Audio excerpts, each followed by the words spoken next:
النهارده ان شاء الله معانا تصميم جديد واشياء مهمه هنتعلمها خطوه بخطوه من بدايه التصميم ثم اختيار العناصر وازاي ارتبها في التصميم بحيث انها تخدم معايا على فكره التصميم الاساسيه. الحلقه دي عايزه تركيز منك وان شاء الله تستفاد. يلا بينا. طيب في البدايه انا الحلقه اللي فاتت قلت لكم على موقع بنترست وقد ايه انك ممكن تدخل تشوف التصميمات اللي موجوده وتعمل تغذيه بصريه لعينيك، وده هيساعدك كتير في التصميم او انك تجيب افكار للتصميم المختلفه.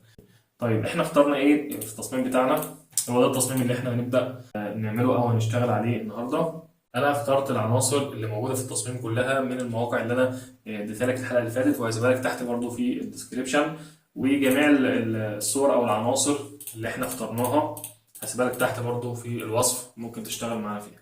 طيب هنبدأ نفتح الفوتوشوب، نبدأ نجيب فايل نيو ونختار المقاس التصميم بتاعنا 1080 في 1080 في ريزوليوشن 72 ونعمل كرييت.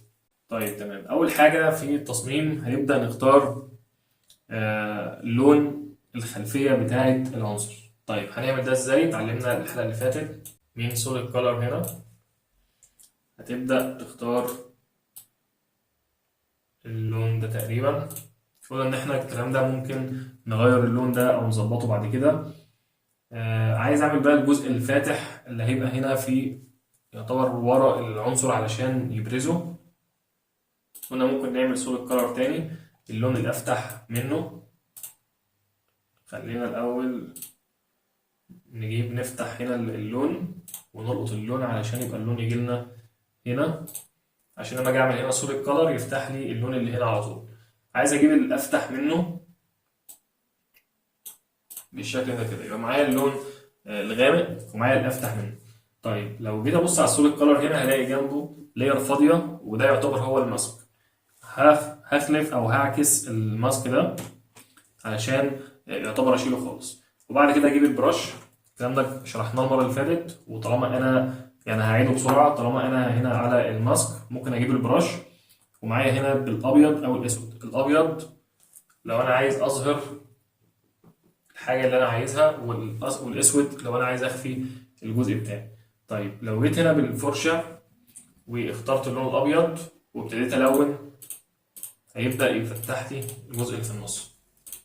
طيب انا عملت كده يعتبر ايه؟ برزت الحاجة شوية، وده ممكن نظبطها بعد كده. طيب خلينا احددهم كلهم، كنترول جي، واعمل هنا باك جراوند. طيب كده انا عملت الباك جراوند بتاعي. ممكن في اي لحظة اظبط الالوان بتاعتها لو انا عندي مشكلة. طيب خلينا نبدأ نجيب العنصر الاولاني اللي هي ازازة الفانتا دي. طيب ابدأ اكبرها شوية، ممكن بالشكل ده كده، كويس كده. طيب انا عايز الفانتا، مش عايز السبرايت ولا الكوكا كولا اللي جنبها. طيب اعملها ازاي او ابدا اشيل الاثنين التانيين دول ازاي؟ ممكن ببساطه اجيب اي اداه من ادوات السلكشن، واحنا على القناه هنا شرحنا كذا درس على السلكشن، سواء البين تول او الكويك سلكشن تول او غيرهم. ممكن اسيبهم لك تحت في الوصف او هيظهروا هنا في الاي. طيب ممكن اجيب هنا البين تول او اجيب البوليجون تول وابدا امشي كده حوالين ازازة الفانتا دي بالشكل ده كده، وابدا هنا اختار ماسك، هيبدا يختار لي الجزء اللي انا عملت سيلكشن حواليه ويخفي لي الباقي. طيب كده انا وصلت بالشكل ده. ممكن اجيب هنا انقلها شويه اخليها في النص بالشكل ده كده. طيب ده اول عنصر معانا في التصميم. طيب ابدا اختار مثلا العنصرين دول.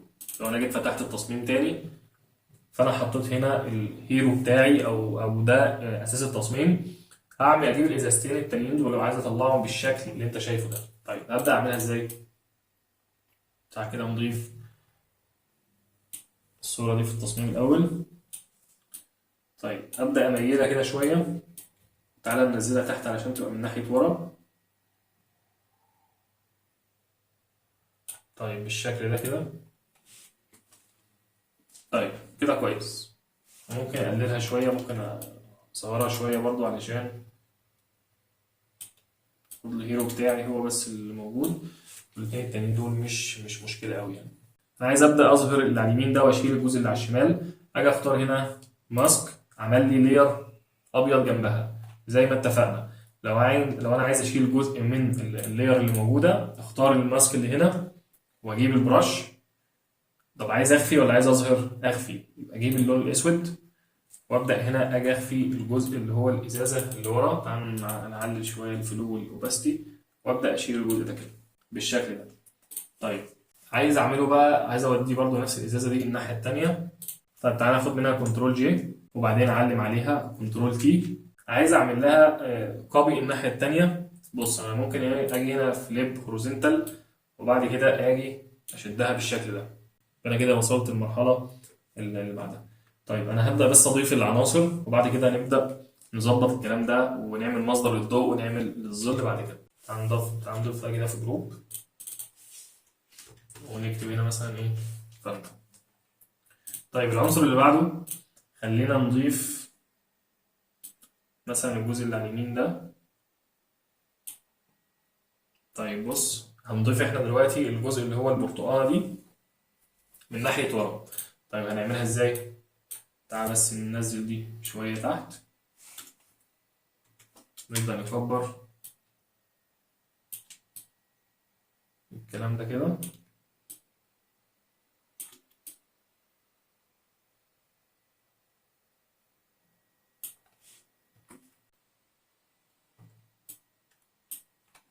طيب عايز برضو اشيل بقيه الاجزاء التانيه ببساطه خالص. برضو هاجي اعمل هنا ماسك زي ما اتفقنا واجيب البراش وبالاسود وابدا اشيل الاجزاء اللي انا مش عايزها بالشكل ده كده.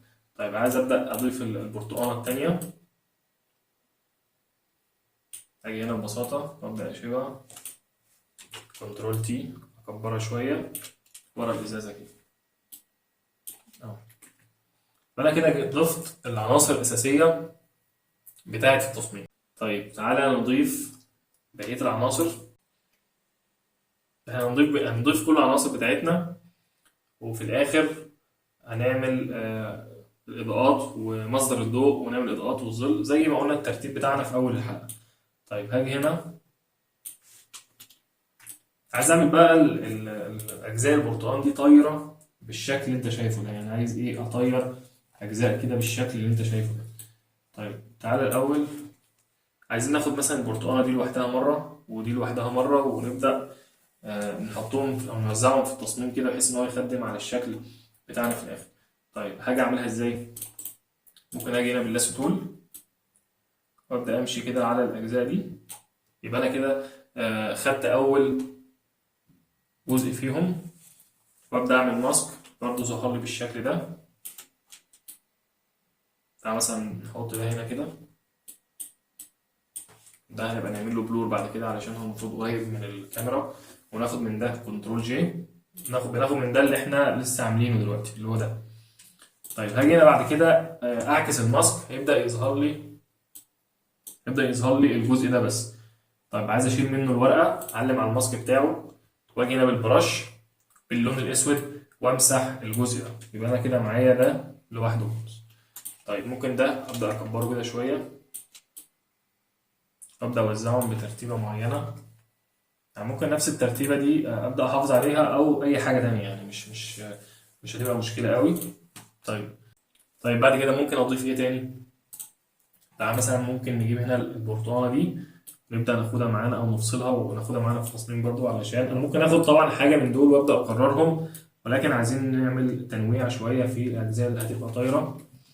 طيب لو جيت تبص هتلاقي في هنا حواف ابيض حوالين الصوره. طيب نشيلها ازاي؟ هنيجي هنا على الصوره ونعمل عليها كنترول كليك شمال هيبدا يحدد الاجزاء اللي بتاعت الصوره. ونيجي على سيلكت موديفاي نعمل كونتراكت للسلكشن بمقدار 1 بكسل ونعمل ماسك عشان يبدأ يشيل الحواف الأبيض قدر الإمكان. ممكن أشيلها أكتر من كده يعني. تعالى كده ممكن نعمل هيبقى سيلكت مثلا موديفاي ونخليها 3 بكسل. 3 بكسل كده كويس. ونعمل ماسك تقريبا شال الحواف الأبيض اللي موجودة كلها. طيب أنا مش محتاج من الصورة دي كلها غير الجزء اللي هو البرتقانة دي. طيب نشيلها إزاي؟ هنيجي هنا بالبين تول ونبدأ نمشي على البرتقانة من هنا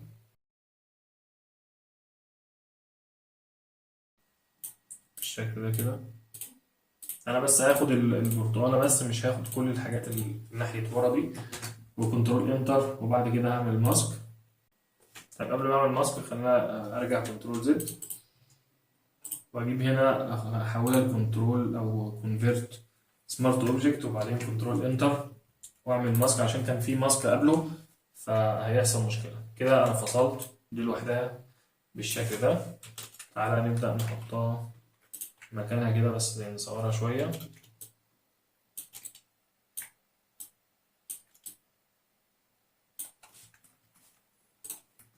تمام بالشكل ده.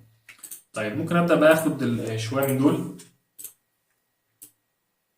ولكن اصغرهم بحيث ان هم يبقوا في التصميم من ناحيه تحت، ونبقى نعمل لهم بلور بعد كده. ونيجي على ده برضو ناخد منه اجزاء كده من هنا بالشكل ده.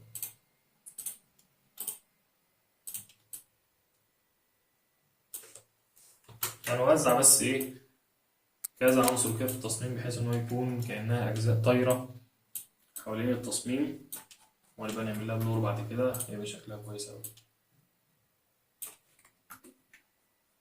طيب تمام كده بالشكل ده. كده تقريبا انا ضفت كل العناصر اللي موجوده في التصميم، مفضلش كده اي حاجه غير شويه الحاجات ده هنضيفها في اخر التصميم ان شاء الله. طيب لو جيت تبص هنا هتلاقي التصميم لونه غامق، فممكن نرجع هنا على الباك جراوند ونيجي على هنا ونبدا نغمق التصميم ده شويه بالشكل ده. طيب كده اللون كويس. طيب ايه الخطوه اللي بعد كده؟ طيب هنيجي على الصور بتاعتنا هنا، نبدا ناخد ده نحطها في التصميم. طيب ونرجعها ورا كده بالشكل ده. تعال نصغرها بالشكل ده كده، وتعال نغير البليندنج مود بتاعتها بحيث انها ما تبقاش اللون ده، يبقى لايتن مثلا. تعال نبدأ ندور كده على حاجة افضل. طيب نخليه لايتن. لايتن كده يعني عمل شوية دخان كده ورا الباك جراوند، يعمل شوية عزل. ممكن نعمل هنا بقى لير، ونيجي هنا نختار اللون مثلا يعني ايه مش ابيض قوي بالشكل ده، ونديها كده ايه، نبدأ نفصل التصميم بتاعنا على الباك جراوند. طيب ايه تاني ممكن نعمله؟ ممكن نيجي نعمل هنا اللي هو الجزء اللي هو عامل زي أشعة الشمس ده.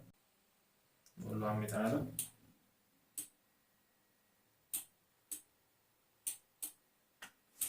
هنبدأ بقى نكبر،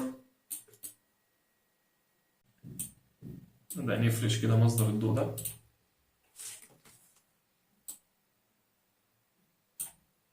خليه ايه من تحت كل حاجة، وتعالى نختار له بليندنج مود أخف شوية. أنا مش عايزه يبقى ظاهر بالشكل ده. أيوه ممكن نعمله اوفرلاي بالشكل ده كده. طيب ممكن أعمل منه نسخة، كنترول تي، خليه ينعكس حوالين النقطة دي، وكليك يمين فليب فيرتيكال بالشكل ده كده. ممكن نميله شوية كده علشان يبقى تمام أوي كده. طيب وممكن أختار بقى الاتنين، كنترول جي وبعدين كنترول تي عشان أعلم عليهم، بعدين أدوس ألت. لما تدوس ألت وتعمل كليك مثلا حوالين نص الإزازة هنا، ولما تيجي تعمل كليك يمين بقى فليب هوريزونتال، بيعمل لك فليب هوريزونتال حوالين النقطة اللي أنت اخترتها اللي هي تقريبا عند الإزازة علشان تيجي الناحية التانية بالظبط في مكانها الأساسي. وندوس انتر بالشكل ده كده. طيب النقطة اللي فوق ده أو الجزء اللي فوق ده عايزين نبدأ نعمله برضو. ممكن ناخد منه كنترول جي، بعدين كنترول تي، نبدأ نلف مثلا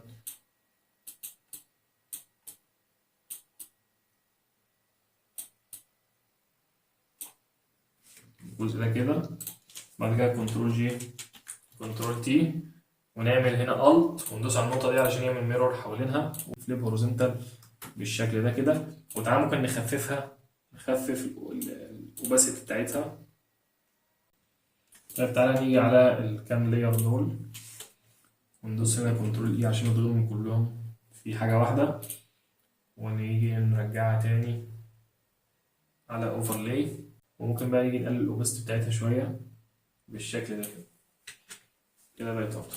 طيب والاتنين اللاير التانيين دول كنترول جي، ده كده اسمه ايه؟ لايت مثلا، اللي هو باك لايت. طب كده احنا رتبنا بقية العناصر. طيب نعمل ايه الخطوة اللي بعد كده؟ طيب تعالى نضيف الجزء اللي هو الجزء ده كده، اللي هو زي فقاعات المية أو فقاعات الصابون، تدي شكل حلو في التصميم. هناخد منه نسخة تانية نبدأ نصغرها شوية.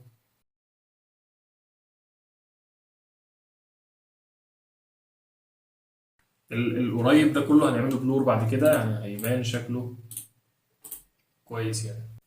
طيب تعالى نمسك بقى ازازة الفانتا كده على الجروب بتاعها اهو. تعالى نبدأ بقى نمسك ايه أول حاجة كده، ده ازازة الفانتا بتاعتنا. طيب هنبدأ نعمل ايه بقى؟ نبدأ نيجي على ازازة الفانتا ونعمل نيو لاير، نخلي النيو لاير تحت لأن الظل هيبقى من ناحية تحت. هنعمل الظل اللي هو الأمامي اللي هو هنا كده. طيب أنا في النيو لاير هجيب البرش واختار اللون الأسود وأبدأ أخبط واحدة كده. طيب وبعدين أدوس كنترول تي. تعالى بقى إزاي هتعمل الظل. أنت عشان تشوفها هي عبارة عن دايرة كده، أنا عايز أبطط جزء اللاير ده أو الظل ده، أخليه مبطط علشان يبقى تحت الأرض بالشكل ده. طيب إزاي بقى نعمل الظل؟ لو أنت بصيت هتلاقي مصدر الضوء جاي لك من ورا، فبالتالي الظل هيكون فارش وموزع بالشكل ده، مش جاي كده ستريت، لا هيبقى جاي موزع على الشكل. طيب هنبدأ نضم دي شوية كده، نبدأ نضم شوية كده ونبدأ نفرد بقى من هنا، وبعدين نبطط الجزء ده بالشكل ده. لما تيجي بقى تحطه هنا تبدأ توزعه أكتر كده، تحس فعلا إن هو واخد الشكل اللي أنا بقول لك عليه.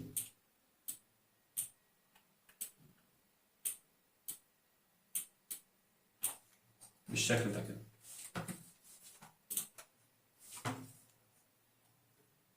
بص ده قبل ده بعد، تحس انها واقعيه جدا. فده الظل اللي موجود على الارض، الجزء اللي هو ازازه الفانتا. طيب انا عايز اعمل الظل او الشادو بقى، جزء الشادو وجزء الظل على الفانتا نفسها. طيب ابدا اعمل هنا نيو لاير، نيو لاير.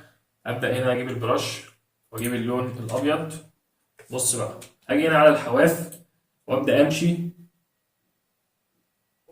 بالشكل ده. طب انا محتاج اللاير دي تكون فوق السوق، فوق الفانتا نفسها بالشكل ده.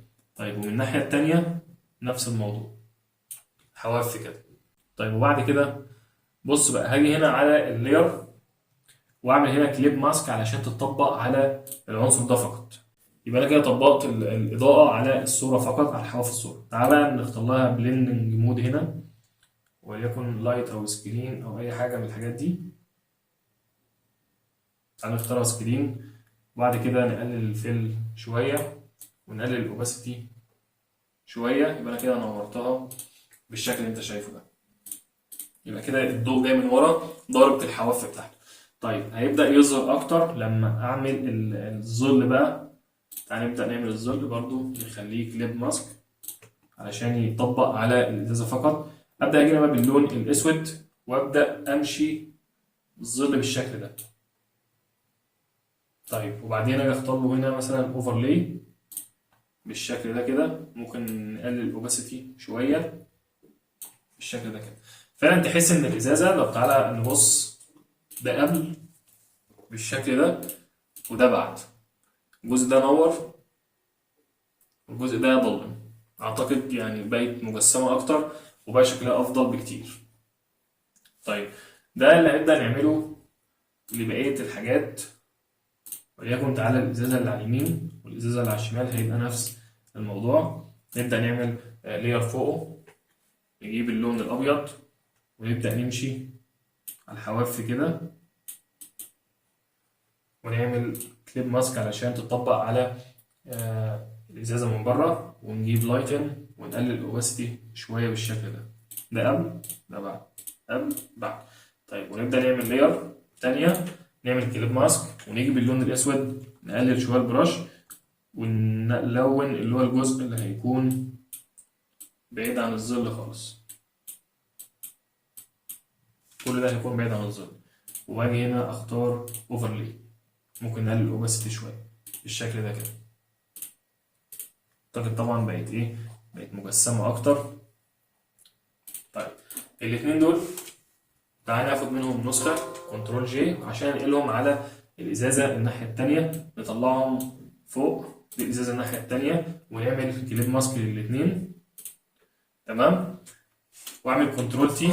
بص بقى أنا عايز أعكس ده اللي هو الباك، عايز أعمل الإضاءة اللي أنا عملتها هنا والظل اللي أنا عملته هنا أنقله الناحية التانية على طول برضو بالألت، وأجي هنا تقريبا في نصهم وأدوس كنت كليك شمال وبعد كده كليك يمين فليب هوريزونتال، هلاقيها تقريبا راحت هناك. ولو عايز احركها سنه بالشكل ده هيبقى كده ايه ظبطت. ممكن احركها سنه كمان بالظبط كده. كده عملتها بالشكل ده. طب انا كده عملت اضاءات للجزء اللي هو الفانتا كله ومفيش مشكله. طيب نبدا نيجي على البرتقاني يمين وشمال، ادي الاورنج. نبدا نفتح كده الاورنج، هنيجي على اللاير الاولى نبدأ نعمل لها الأول ننزل اللاير تحت عشان نبدأ نعمل الظل بتاعها. ممكن نيجي هنا نعمل الظل بطريقة تانية برضو. ممكن نيجي هنا على الشيبس ونجيب إليبس تول ونبدأ نرسم كده شكل اللي هو شكل الظل ده. نبدأ نختار اللون الأسود ونحرك كده الظل ده من تحت. طيب عايزين بقى نبدأ نفرشه لأن الظل بيكون ناعم. عايزين نعمله، ممكن نعمله ازاي؟ اول حاجه تعالى نحوله الاول راسترايز لاير، وبعد كده هاجي على فلتر واعمل له بلور جاشيون بلور.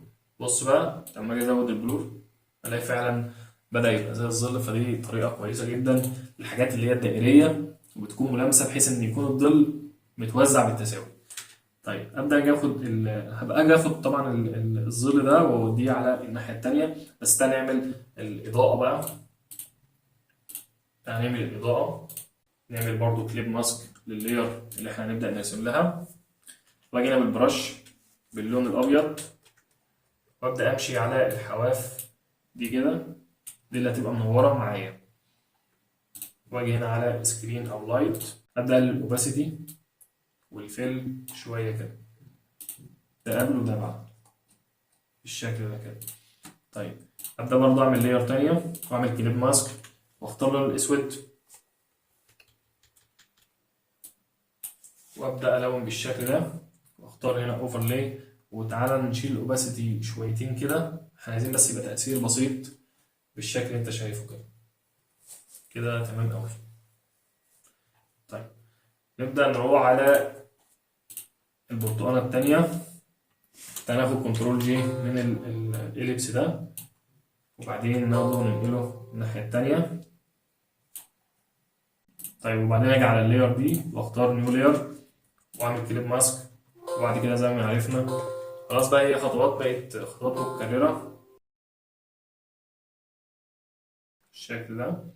بعد كده نيو لاير تاني كليب ماسك واجي هنا باللون الأسود وابدأ أعمل ده كده وأخليه أوفرلاي وأقلل ده شوية بحيث إن هو يبقى بارز بالشكل اللي قدامي ده. طيب ممكن أعمل هنا بقى حاجة تانية قبل ما أسيب برضو الجزء ده. أزود الشادو. المفروض البرتقالة دي في شادو تحتها وده عملناه. المفروض في شادو بقى منعكس لها لقدام زي الإزازة كده ما عملناه. طيب ده هنعمله إزاي؟ ممكن أجي هنا على لاير 2 اللي هو الشادو ده فبتاخد منه نسخة للفلاي أورنج، ده اللي هو ده.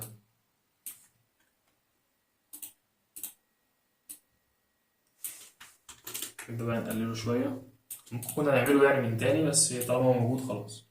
بالظبط. يبقى ده كده الظل بتاع الجزء ده، وده برضو هتبقى ننزله تحت خالص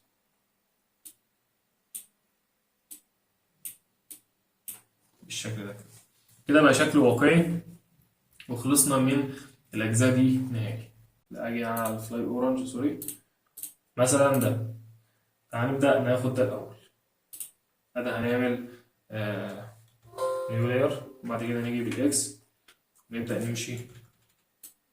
المفروض هنا في جزء ضوء، ونعمل هنا لايت ونخليه كليب ماسك علشان يبدأ ينور الجزء ده بس، ونقلل الأوباسيتي شوية. بص، ده قبل وده بعد، منور كده شوية. طيب أجي هنا تحته أو أجي برضو فوقه وأخليه بالإكس، وأبدأ أضلم الجزء ده ونخليه أوفرلاي ونقلله شوية، يبقى مضلم بالشكل ده كده. بص، فعلا بقى إيه، بقى شكله واقعي أكتر. برضو تعالى بالأبيض، نبدأ نمشي كده على الحواف. المفروض في مصدر الضوء جاي من هنا، لو هيجيبه طبعا إيه، حاجة بسيطة. نعمل كليب ماسك ونخليه هنا لايتن أو سكرين، ونقلل الأوباسيتي بالشكل ده كده، بحيث إن هو ميكونش ملحوظ قوي يعني. طيب وبعد كده نعمل نيو لاير تاني، ونعمل كليب ماسك الت، وتيجي ما بين التو لاير وتدوس كليك شمال هيعمل كليب ماسك. وبعدين نجيب الاكس ونعمل الجزء اللي في الوش ده كده، هو ده اللي مش هيكون جاي عليه ضوء بالشكل المباشر بالشكل ده كده. كل ما بتزود تفاصيل وكل ما بتهتم بالتفاصيل، كل ما بيكون الحاجة بتكون فعلا باينة إنها أكتر واقعية. برضه هاجي على ده وأبدأ أعمل هنا نيو لاير ونعمل كليب ماسك. طبعا أظن الخطوات بقت متكررة كتير، بس هو نفس الفكرة كلها. بالذات من تحت هو اللي هيكون جاي مصدر الضوء، طبعا جاي من تحت. ونعمل هنا سكرين ونقلل الأوباسيتي شوية، وبعد كده نعمل نيو لاير تاني. بكرر معاك الموضوع بحيث إن إيدك تاخد معايا في التطبيق. ونجيب الأسود ونبدأ الجزء اللي هو هيكون بعيد عن الضوء، وده اوفرلاي، نقلل الاوباسيتي شويه بالشكل ده. فرق بسيط ولكن بيبان. طيب نبدأ بعد كده. انا حاسس ان الجزء ده يعني مظلم اكتر، يعني مظلم زياده عن اللزوم يعني. تعالى نقلل الاوباسيتي بتاعه شويه بالشكل ده كده، كويس. طيب الجزء ده المفروض قريب من الكاميرا شويه، فعايزين نعمل له بلور جاسيان بلور، ونبدأ نقلل شوية. يبقى بلور، شكله بلور كده اللي هو قريب من الكاميرا. طيب والبعيد عن الكاميرا ده نفس الموضوع، نعمل له بس يبقى ايه اكتر. شوف يعني هيكون يعني يعتبر خفيته اكتر، وده نفس الموضوع.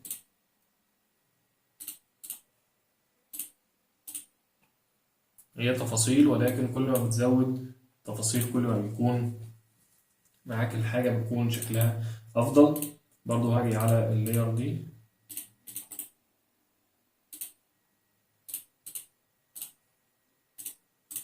جاسيان بلور برضو، وابدأ وده نعمله، ولكن نقلل ابل بلور عليه قليل يعني شويه. نقلله بحيث ان هو هيكون ظاهر وكل حاجه، بس يعني ايه، مش واضح الوضوح اللي انت شايفه ده. احنا عايزين برضو يكون العنصر بتاعنا الاساسي هو اللي واضح واخد الوضوح الكلي من التصميم.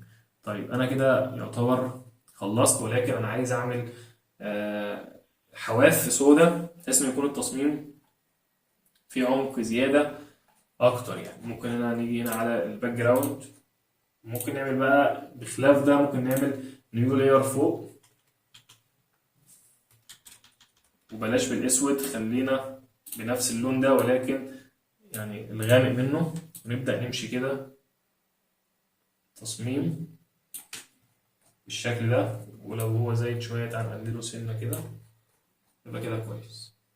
طيب عشان الحلقه ما تطولش وهنكتفي بكده، كده تصميم كويس جدا. عايزك تعيد معايا التصميم ده او تطبق ورايا. انا هسيب لك كل الحاجات تحت في الوصف، تقدر تطبق معايا، ولو محتاج تزود حاجه. ان شاء الله اشوفك في حلقه جديده وفي تصميم تاني. يا رب يكون استفدت من الحلقه. لو الحلقه عجبتك اعمل لنا اشتراك واعمل لايك للفيديو، واشوفك في حلقه جديده ان شاء الله. سلام.